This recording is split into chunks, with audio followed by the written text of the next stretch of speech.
4장 1절부터 5절까지, 디모데후서 4장 1절부터 5절까지 우리 같이 함께 보겠습니다. 디모데후서 4장 1절부터 5절까지.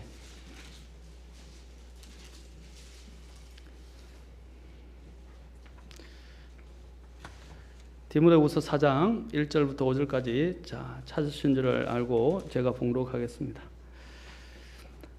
그러므로 내가 하나님 앞과 주 예수 그리스도 앞에서 곧 친히 나타나실 때에 자신의 왕국에서 산 자와 죽은 자를 심판하실 분 앞에서 내게 명하노니, 말씀을 선포하라. 때에 맞든지 맞지 아니하든지 긴급히 하라. 모든 오래 참음과 교리로 책망하고 꾸짖고 권면하라. 때가 이르리니 그들이 건전한 교리를 견디지 못하며 귀가 가려워 자기 욕심대로 자기를 위해 선생들을 쌓아두고 또 진리로부터 귀를 돌이켜 꾸며낸 이야기들로 돌아서리라. 그러나 너는 모든 일에서 깨어 있고 고난을 견디며 복음 전도자의 일을 행하고 내 사역을 온전히 입증하라. 기도하겠습니다. 하나님, 오늘 이 시간 또한 주의 말씀을 우리에게 주셔서 또한 하나님의 말씀 안에서 우리가 정말 주님의 부르심에 합당하게 또한 주님의 교회를 세워가는 일들에 들여질 수 있도록 도와주십시오. 하나님께서 오늘 이 시간 또한 말씀을 높이시고 또 이 말씀을 통해서 말씀해 주시고 영광 받아 주시기를 원하며 예수님의 귀한 전함을 받들어 기도합니다. 아멘.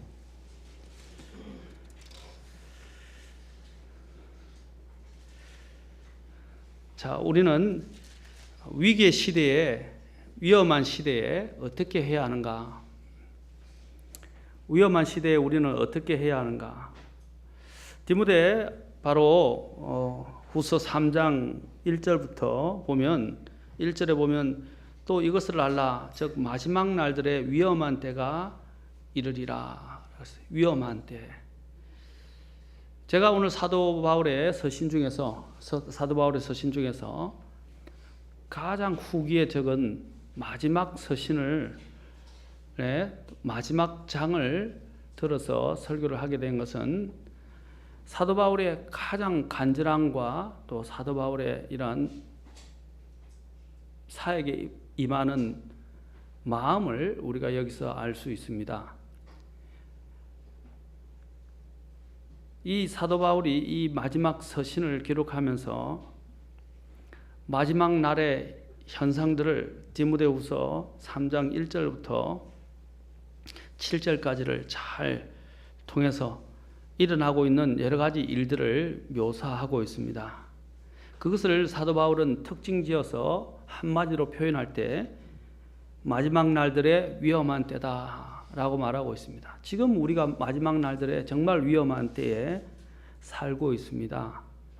살고 있는 것 중에 하나가 뭐냐면 사랑의 관점이 바뀌는 겁니다. 사랑의 관점이 바뀌어요. 뭐냐? 2절에서 제일 잘 나와 있어요.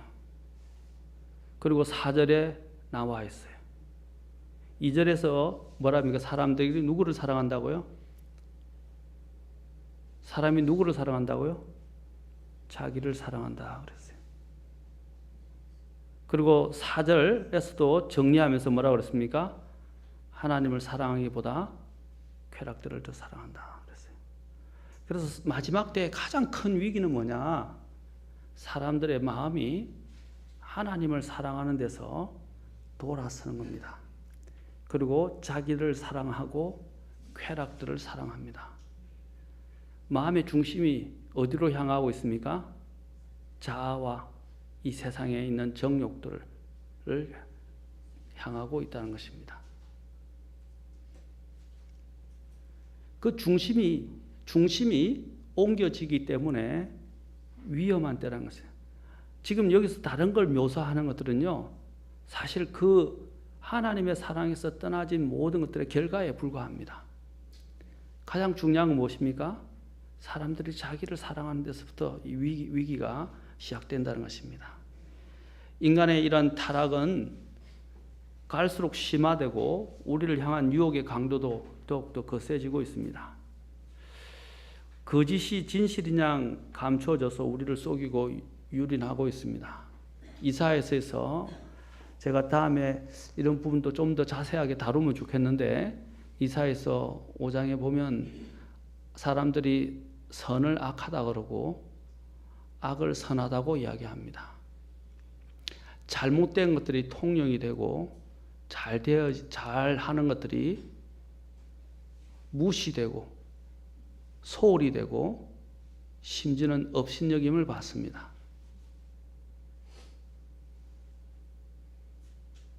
잘못된 것들이 높여주고 대중화되어 가고 잘 바른 것들이 오히려 천대를 받습니다. 그게 마지막 때 우리의 모습 속에도 마찬가지입니다. 저와 여러분 중에서 중심이 어디에 있습니까? 저와 여러분의 중심이 어디에 있어요? 오늘 우리 교회를 보시고 우리 가정을 보고 우리 교회를 보고 우리 전체에 있는 이런 기독교계를 보고 전체에 있는 이 국가 사회를 한번 보십시오. 중심이 어디로 가고 있어요? 전부 자아중심적입니다.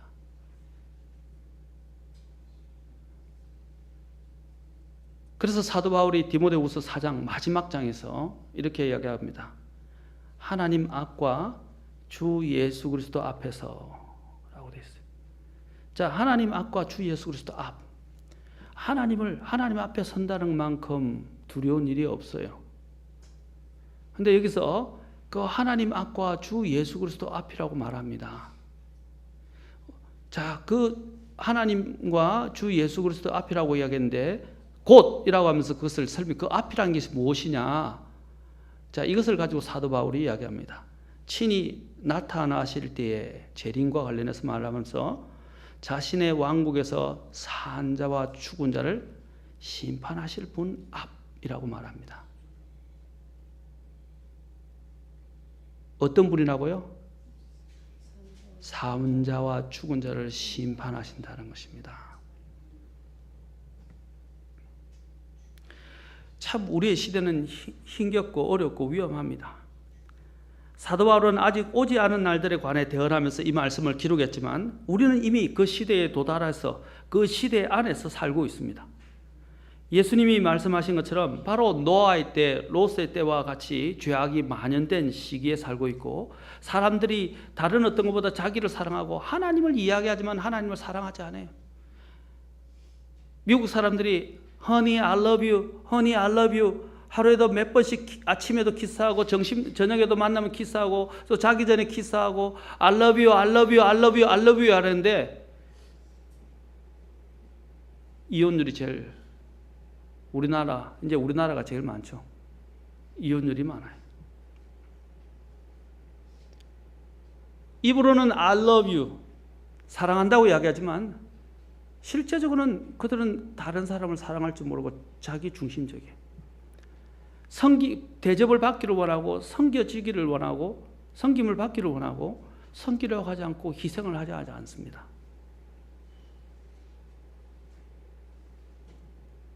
오늘날 많은 그리스도인들의 가장 큰 문제가 뭡니까? 하나님을 이야기하고 하나님을 이름을 거론하지만 그들은 하나님을 섬기지 않고 자기를 섬기는 거예요. 자기를 섬기는 것입니다. 자, 보세요. 그 3절에도 나오지 않습니까? 때가 이르리니. 4장 3절에 뭐라 그래요? 그들이 건전한 교리를 견디지 못하며 기가 가려워서 자기 욕심대로 자기를 위해 선생들을 쌓아두고. 이게 이기적인 거 아닙니까? 건전한 교리를 받아들이는 게 아니라 그냥 자기 욕심대로 자기를 위한 선생들을 쌓아둔다는 거예요. 그래서 진리로부터 귀를 돌이켜 꾸며낸 이야기를 돌아서리라. 꾸며낸 이야기가 뭐예요? 여기서 신화나 우화 이런 것도 있겠지만 여기서 지금 꾸며낸 이야기는요, 이와 같은 거예요. 오늘날 성경을 이야기하면서 성경을 지나치게 영해하는 사람들도 많습니다. 또 우리가 기독교를 이야기하면서 하나님과 십자가와 정말 그리스도의 복음은 사라지고 있고 회개가 사라지고 있고 복음이 사라지고 있고 그것을 대체하는 것이 뭐예요? 사람들이 듣기 좋아하는 좋은 예화, 이야기들, 심지어는 또 사람들이 좋아하는 도덕적인 강론들. 기독교는 도덕 강론이 아니에요.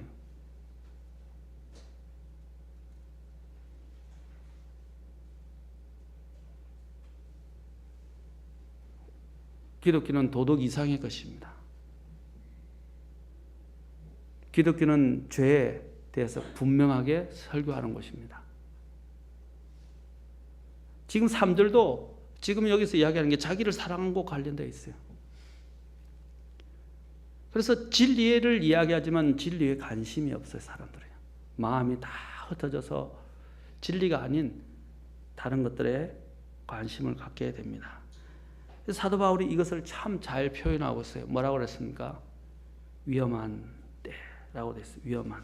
이 위험한 단어는 거칠다, 참 다루기가 힘들다, 사납다 이런 뜻을 갖고 있어요. 참 다루기 힘들어요. 정말 거칠어요. 설교자의 가장 큰 고민 중에 하나가 뭐냐면 이거 어떻게 다루어야 할 것인가 하는 것입니다. 어떻게 다루어야 할 것인가. 지금 여기서 사용되는 위험한 단어가 마태복음 8, 원래 이 어원을 보면 마태복음 8장 28절에서 마귀 들린 사람을 사용할 때, 묘사할 때 사용된 거예요.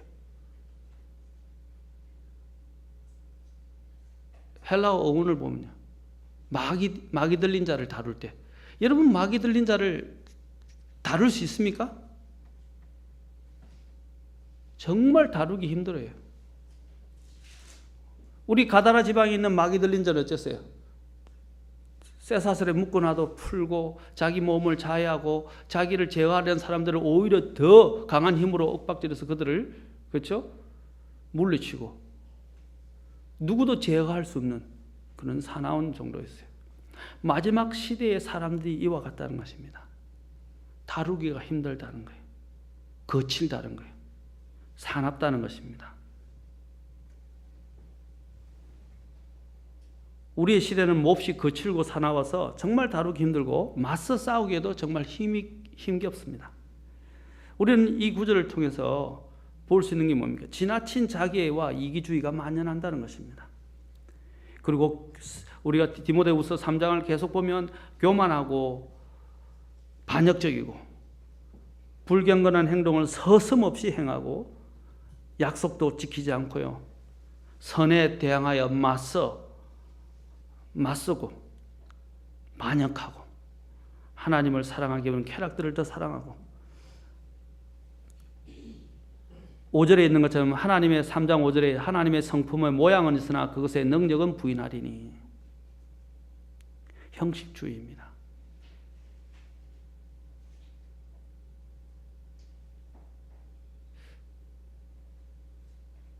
제가 제일 고민하는 게 사실 뭐냐면 5절 하반절에 있는 이 킹제임 성경에만 있어요. 다른 성경에는 없어요. 개역 성경은 없어요. 이런 자들에게서 뭐라고 그랬어요? 돌아서라. 이 성경적 분리예요.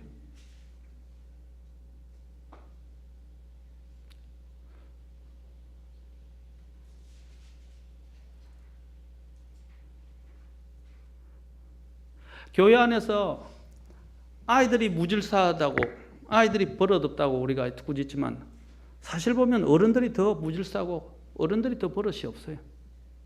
아이들이 어디서 그런 걸 배우겠습니까? 어른들에서 배우는 거예요. 그래놓고 아이들을 꾸짖으면 아이들이 배울 수 있겠습니까? 아이들 못 배웁니다. 문제는 어디서부터 시작되냐? 어른들에서 시작되는 거예요.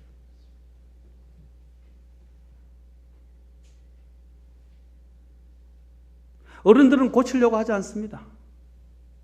어른들은 말씀에 귀를 기울이지 않습니다. 진리에 순종하려 하지 않습니다. 자기들을 사랑합니다. 그러면서 아이들 보고는 그러면 안 된다. 참 쉬운 교육입니다. 정말 쉬운 교육이죠. 그런데 아이가 힘이 없을 때는 그 말을 듣고 있지만 힘이 자라고 스스로 이제 독립하게 될 때는 어떻게 됩니까? 안 듣습니다. 더 거칠어지고 다루기 어려워집니다. 우리 교회 안에서도 제거되어야 될 부분이 저와 여러분 안에서 제거되어야 되는 것이 어른들의 문제입니다. 아이들을 나무라기 전에 우리 어른들이 안에 있는 이런 하나님이 지금 경고하시는 이런 부분들이 제거되어야 됩니다.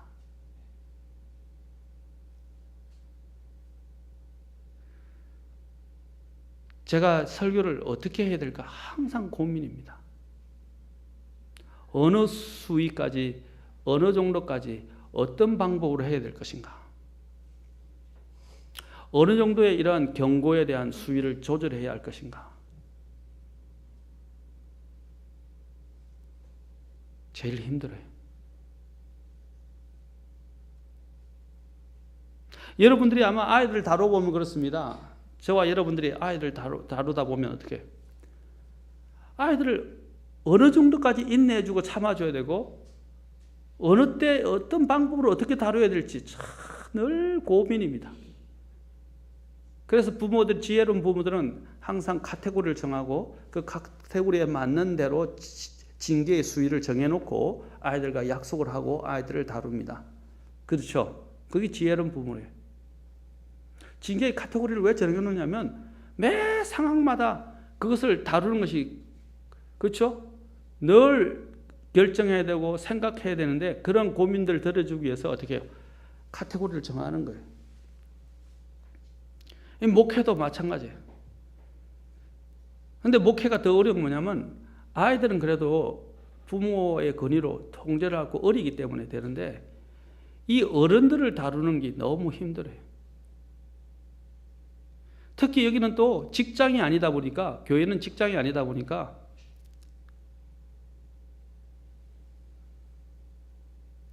그냥 조금만 하면요 삐지고 분노하고 반역하고 나가버리고 가장 큰 문제입니다.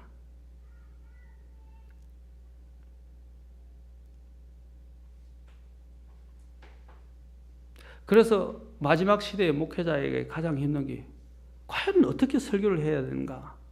무엇을 설교해야 되는가? 가장 힘들어요.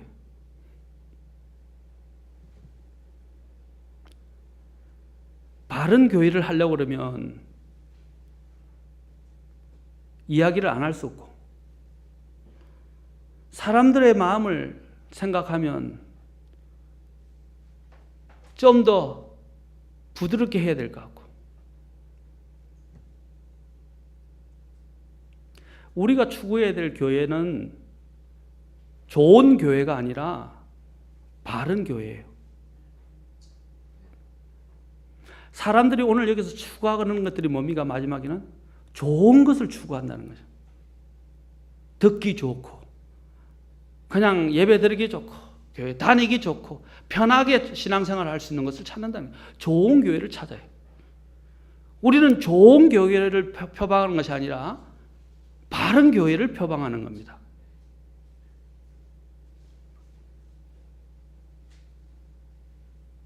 바른 교회를 표방할 때 하게 되는 일이 뭐죠? 2절에 보십시오. 4장 2절에 모든 오래 참음과 교리로 뭐라 그랬어요? 네, 책망할 때 이거를 이제 목회자들은 조심해야 되죠. 책망하고 꾸짖고 권면하는데 어떻게 하라고 그랬어요? 모든 오래 참음으로 교리로. 감정적이 되면 안 된다는 거죠. 그런데 어떻게 하라고 그랬어요? 책망하고 꾸짖고 권면하라.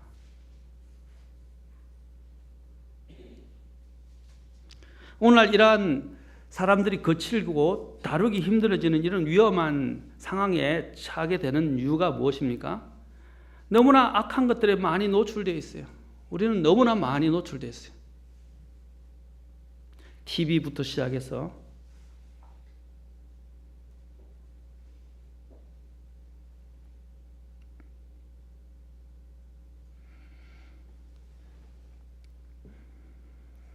그런 것들에 우리가 너무 지나치게 노출되면 어떻게 됩니까? 그런 것들이 우리의 안방과 우리의 마음을 차지하게 되면 많은 사람들이 죄와 부도덕에 무감각하고 병들게 됩니다. 그래서 마지막에 보세요. 뭐라고 그랬어요? 사람들이 하나님을 사랑하기보다 뭘 더 사랑한다고요? 쾌락이라는 것이 꼭 나쁜 이런 것들만이 아니에요.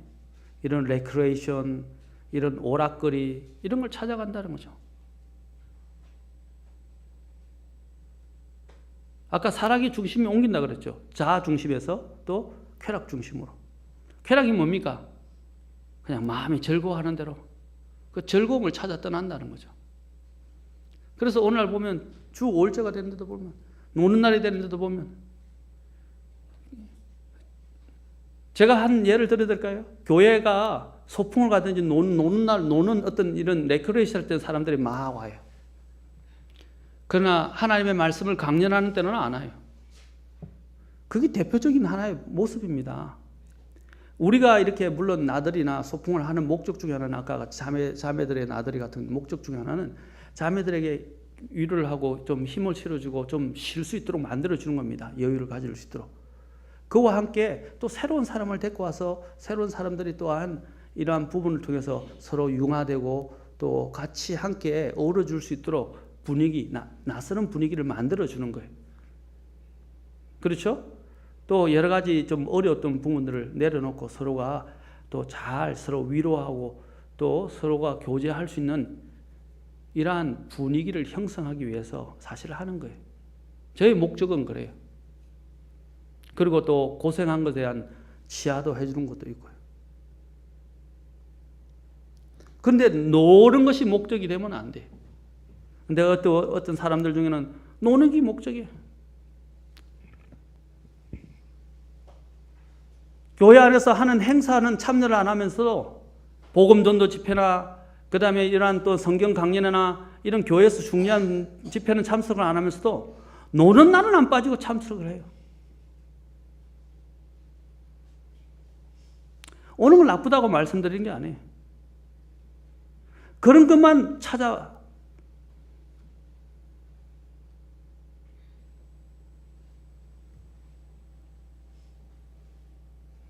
그 중심이 어디서 나온 겁니까? 하나님을 사랑한 게 아니라 자기를 사랑하는 데서부터 온 거예요.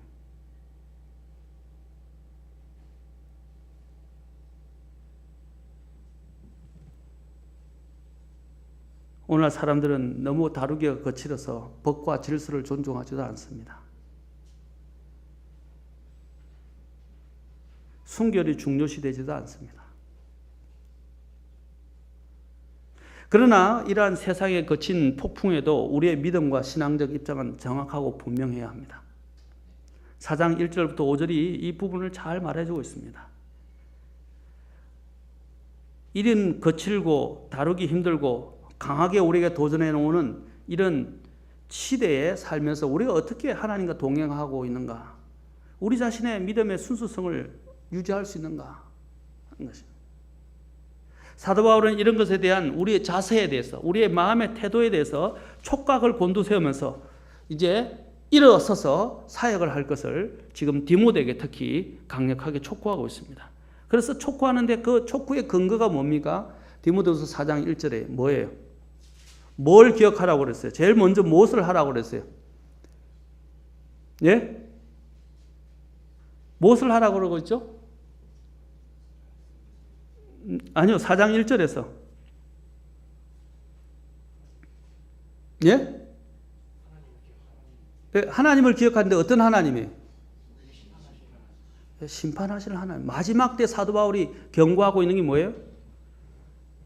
산자와 죽은 자를 심판하실 분 앞에서 명한다 그랬어요. 우리는 산자와 죽은 자를 심판하시는 그 심판을 기억해야 됩니다. 하나님은 심판하시는 분입니다. 구원받은 것은 참 감격스럽고 기쁜 일입니다. 그러나 그와 동시에 우리는 하나님 앞에 다 산자든 죽은 자든 다 심판받아요. 심판석에 선다는 것은 두려운 일이에요. 그리스도의 심판석이 우리에게 구원받은 자가 받는 심판석이긴 하지만 그러나 그곳에서는 우리가 행한 모든 것들에 대해서 계수하고 계산하는 시간이 된다는 것을 기억해야 합니다.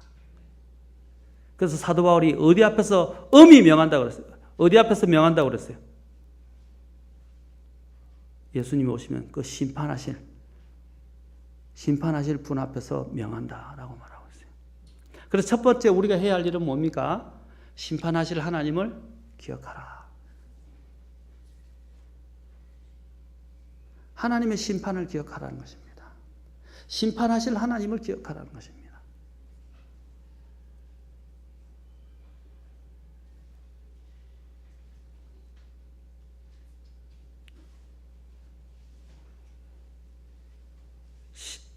하나님의 심판은 두려운 겁니다. 복된 것이기도 하지만 예수님이 오신다는 건요, 두려운 일입니다. 두 번째로 우리가 해야 할 일은 뭡니까? 4장 2절부터 4절에서 특히 4장 2절에 뭐라고 했어요? 말씀을 선포하는 일입니다. 때에 맞든지 맞지 않았든지 선포하라. 어떻게 하라고 그랬어요? 긴급히 하라고 그랬어요. 긴급히. 이건 긴급합니다. 여러분 앰뷸런스가 오면 전에 모세의 기적이라고 해서 요즘 그런 것들이 계속 이야기되어지고 있죠. 회자되어지고 또 앰뷸런스에 대해서 비켜주지 않으면 이제 벌금도 물리고 막 이제 점점점 강화되고 있어요. 왜냐하면 사람들이 안 비켜주니까. 왜냐하면 그 문제는 사람의 생명이 오갈 수 있고 또 사람들이 입장을 바꿔놓고 생각할 때 내 가족이라 생각하면 어떻게 하겠어요? 굉장히 긴박해져요.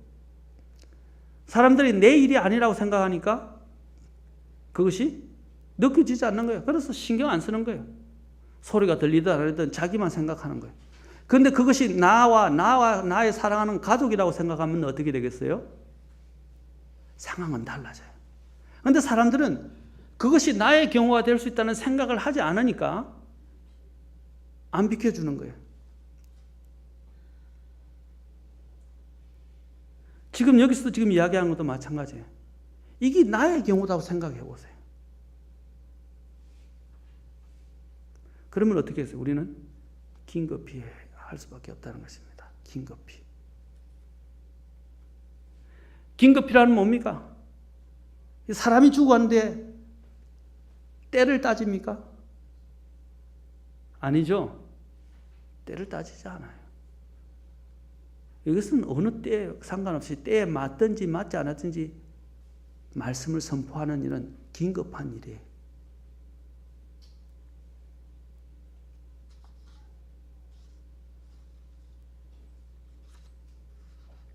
우리는 사실 복음을 전하는 일에 너무 점잔을 빼고 있는지도 몰라요.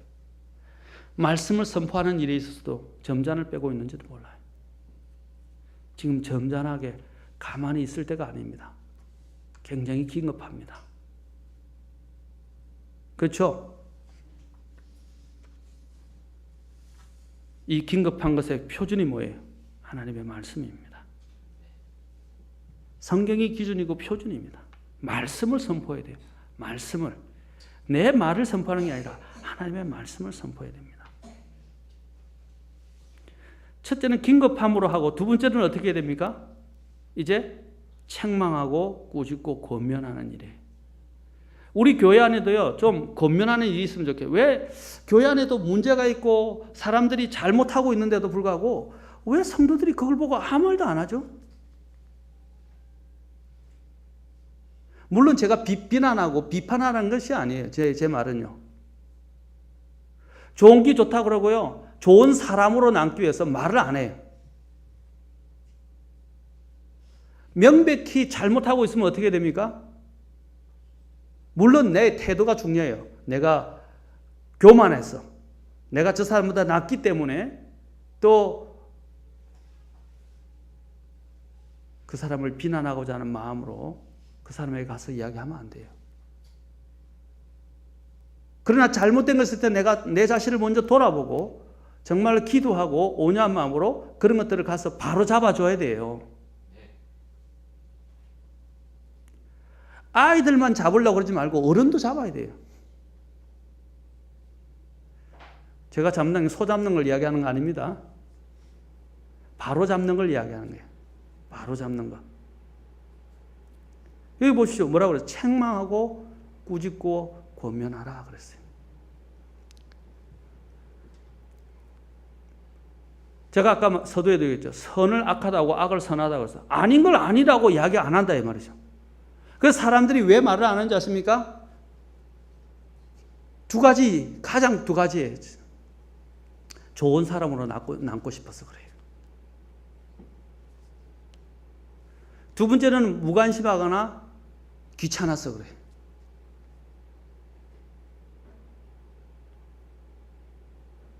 좋은 사람으로 남는 게 아니고요. 진리를 선포하는 사람이 되어야 됩니다. 물론 앞에서 태도에 대해서 이야기했죠. 모든 오래 참음과 교리가 전제가 되어야 됩니다.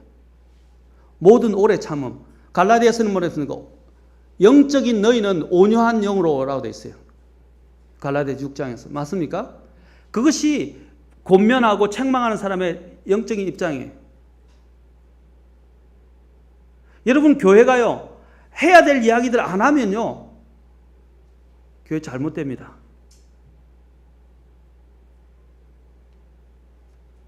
병 들어가요.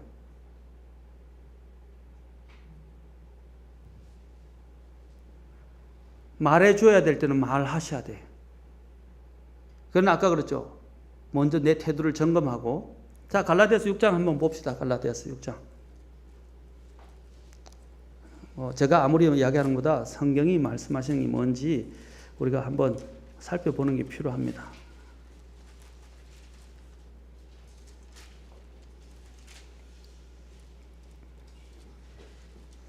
(6장) 1절과 2절 잘 봅시오.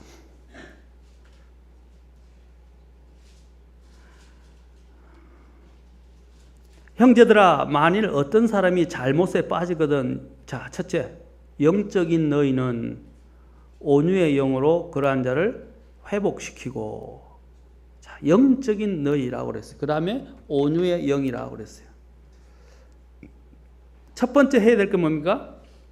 그런 사람들을 그러한 영으로 회복시키는 거. 그 다음에 두 번째는 어떻게 하고요? 너 자신을 살펴와 너도 시험에 들지 않게 하라. 그 다음에 뭐라고 그랬습니까? 너희는 서로 남의 짐들을 지라. 남의 짐을 지는 게 뭐예요, 여기서? 왜? 여기서 아까 얘기한 대로 책망하고 꾸짖고 권면하고 서로 격려도 필요하지만 바로 잡아주는 거예요. 성경은 뭐라고 그랬어요? 하나님의 영감으로 주신 것으로 교리와 책망과 바로잡음이라고 되어 있어요.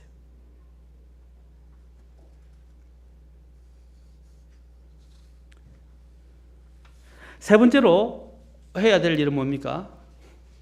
내 사역을 온전히 입증하라 라고 되어 있어요. 아까 디모데후서 4장 보면 자 4장 5절에서 뭐라 했어요? 내 사역을 온전히 입증하라.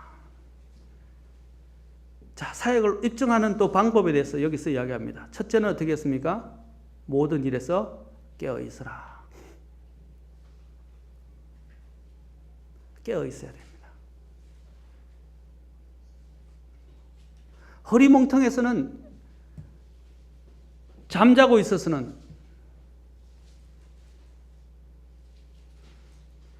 안 됩니다.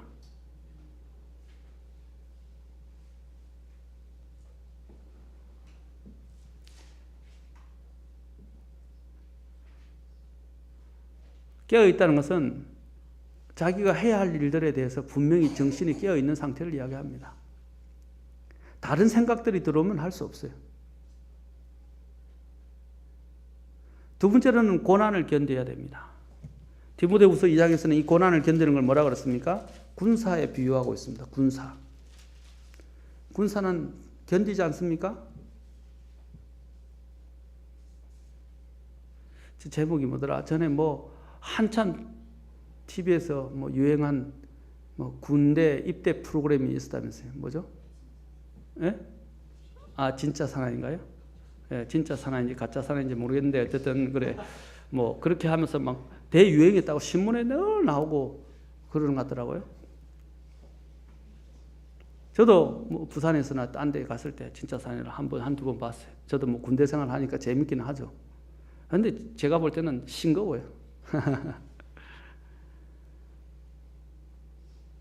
엊그저께 우리 자매님들 뭐 주일날 우리가 잠깐 모여서 이야기하는데 군대 잠깐 갔다 와놓고 5년 지내 군대 이야기만 한다 하더라고요.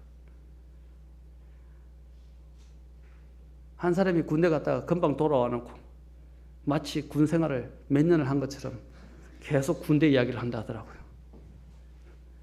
웃기죠?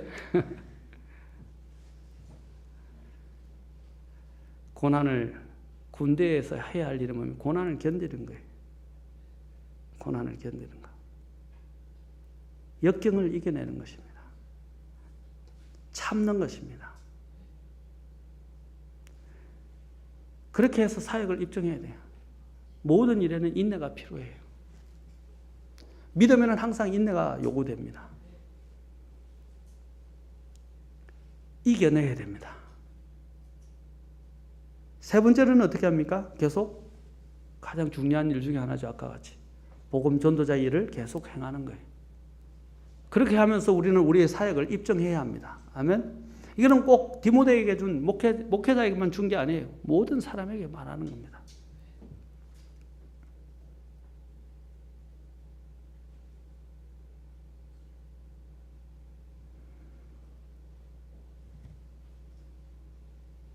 자, 그 다음에 우리가 이제 마지막으로 우리가 왜 그것들을 해야 합니까? 그것을 해야 되는 이유가 뭐죠?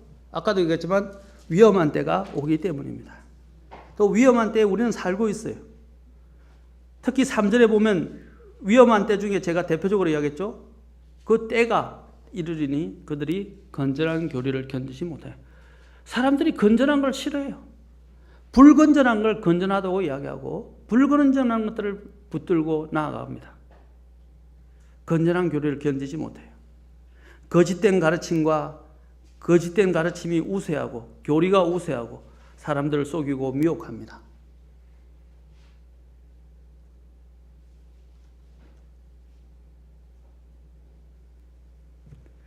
디모데전서 3장에서는 그 부분을 또 디모데서에서도 이야기하고 있죠. 디모데전서 3장에서도 뭐라고 그랬습니까? 디모데전서 4장에서 마지막 때에라고 말하고 있습니다. 성령께서 분명히 말씀하시기를 마지막 때에 어떤 사람들이 믿음에서 떠나 유혹하는 영들과 마귀들의 교리들의 주의를 기울이리라 하시는데, 자 보세요. 마지막 때에 사람들이 어떻게 하냐? 믿음에서 떠나 유혹하는 영들과 마귀들의 교리들의 주의를 기울인다 그랬어요. 건전한 교리를 선포해야 됩니다. 아멘. 건전한 교리를 또한 가르쳐야 됩니다. 건전한이라는 것이 목회 서신에서는 굉장히 중요한 거예요. 건전한 것.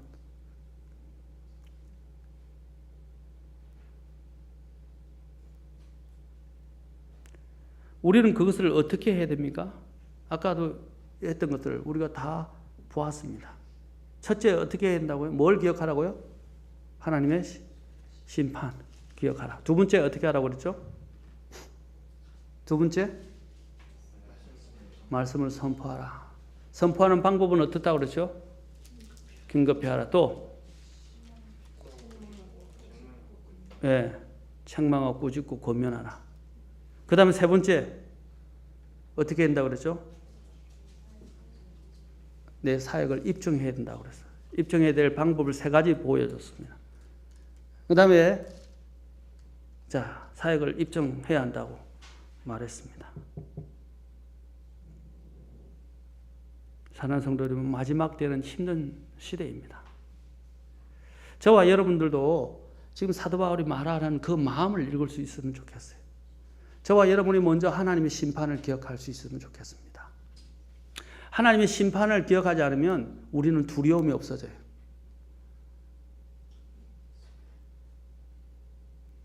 죄에 대해서도 거침이 없어져요. 그리고 자기 중심적으로 변합니다. 자기를 사랑하게 된다 이 말이죠.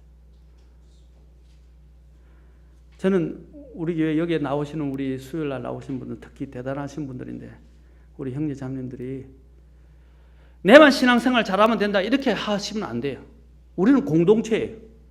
우리는 같이 가야 돼요. 아까 같이 때로는 우리가 책망하고 꾸짖고 권면해줘야 돼요. 특히 나이 드신 분들은 잔소리를 하거나 막 감정적으로 막 고함 지르고 뭐라 해서는 안 되지만 아까 뭐라 했어요? 내 자신이 영적인 너희는 온유한 영으로 오라고 그랬어요. 우리가 먼저 준비된 상태에서 성경에서 말해 나이 든 여자들은 젊은 여자들 가르쳐서 그렇죠? 가르치라 하라고 그랬어요. 나이 든 남자들도 젊은 남자들 가르치라 그랬어요. 주제넘게 너무 지나치게 났으면 안 되겠지만은 영적으로 정말 분별하고 필요하다고 생각하고 아닌 건 아니라고 분명히 이야기해 줘야 된단 말이에요. 좋은 사람으로 남지 마세요. 하나님 앞에 바른 사람으로 남으세요. 좋은 교회로 남으려고 하지 마세요. 하나님 앞에서 바른 교회가 되도록. 나중에 심판은 누가 하시냐면 하나님이 하시는 거예요. 우리가 교회를 세워가는 일은 쉬운 일이 아닙니다. 영적 전쟁입니다. 특히 마지막 때가 되면 이런 영적 전쟁이 심하고 마지막 때가 되면 이런 거침이 없고 무질서하고 이런 또 거치는 사람들이 사나운 사람들이 많아집니다. 우리가 여기서 우리가 믿음 안에 굳게 서서 하나님의 교회를 세우는 일들에 같이 세워나갈 수 있으면 좋겠습니다.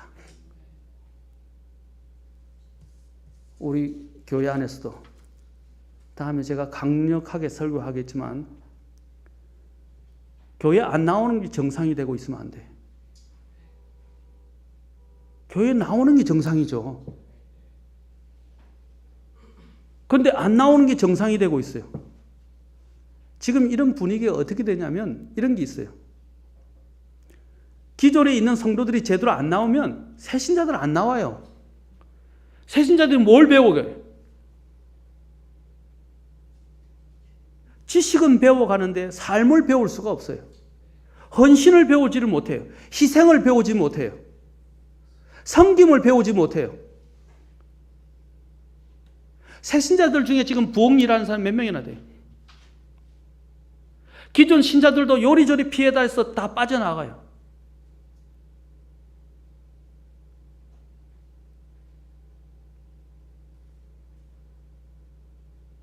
제가 부산교회하고 비교하는 건 아니에요. 부산교회는요, 새신자들 오자마자 11조부터 하고요.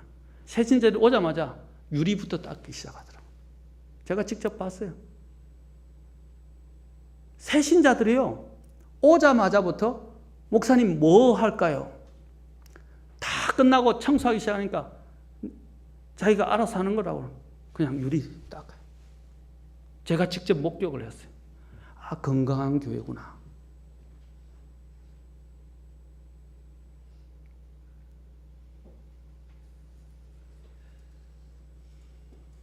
근데 기존 신자들이 하지 않으면 새 신자들이 배울 것이 없어요. 아까도 말했지만 부모들이 하지 않으면 자식들을 못 배웁니다.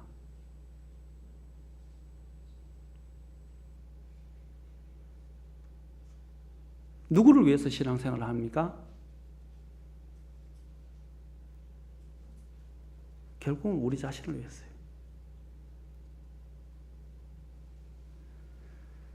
우리 교회가 더 기도하는 사람들이 많아지고 이러한 마지막 때의 위험한 때를 분별하고 또한 우리 교회 안에서 또 물론 마지막 시대에 이 복음을 선포하는 교회들 안에서 이것을 분별하고 정말 하나님 앞에서 하나님이 기뻐하시는 교회로 세워질 수 있으면 좋겠습니다. 그러면 우리 자신부터 변화해야 될 것 같습니다. 저 자신부터 변해야 되고 우리 모두 또 먼저 열심히 하시는 사람들부터 더 각성하고 기도해야 합니다. 저의 잘못 중에 하나도 그겁니다. 이 정도면 됐지, 이만하면 됐지라는 생각입니다. 아닙니다. 이만하면 됐다는 건 없어요. 우리는 죽을 때까지 충성해야 됩니다. 기도하겠습니다. 다 같이 일어서시겠습니다.